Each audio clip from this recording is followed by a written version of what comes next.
Nigoraxon taklif qilmasa kerak. Xo'p, dollar qo'shig'ini aynan savolimiz shu qolib taronani ketdi. mana shunday darajaga erishishga umuman aytishga nima majbur qildi? Haromxon.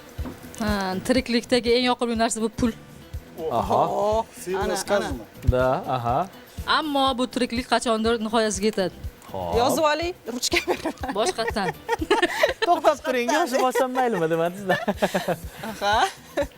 Pul albatta inson tanasiga rohat bag'ishlaydi, ammo qalbiga emas. Pul qancha bo'lishi kerak degan savolga hech qancha shunchaki ko'p bo'lishi kerak deyshadi. Hech qancha shunchaki ko'p bo'lishi. Insonni ko'zi hech qachon to'ymaydi. Bor gap. Ammo do'kon oxirida albatta kassa bor. Shuni ham unutmaslik kerak. Men e'tiqod jihatidan urg'u berish niyatida emasman, ammo inson o'zini haqiqiy inson deb hisoblaydimi, demak chegaralarini ham bilish kerak.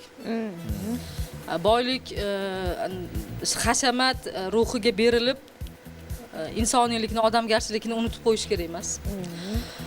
Bu qo'shiq pulga nisbatan ozgina muhabbatni oshiradi-ku, ammo ayrim nyuans joylarida hey, bir ortingga ham qarab qo'y degan Joylari bor. eslatmalari bor. Boy aytganimdek, qo'shiq sizga nimanidir o'rgatish kerak, nimanidir eslatish kerak. Siz hammani bezovta qilyapsiz, musiqachini bezovta qilyapsiz, shoirni bezovta qilyapsiz. Shoir, aranjovkachi. Shunga yarasha natija ham Shunga yarasha bo'lishi kerak. ilinargudek bo'lishi kerak deb hisoblayman. Ustoz, siz nima deb o'ylaysiz, Tohir aka?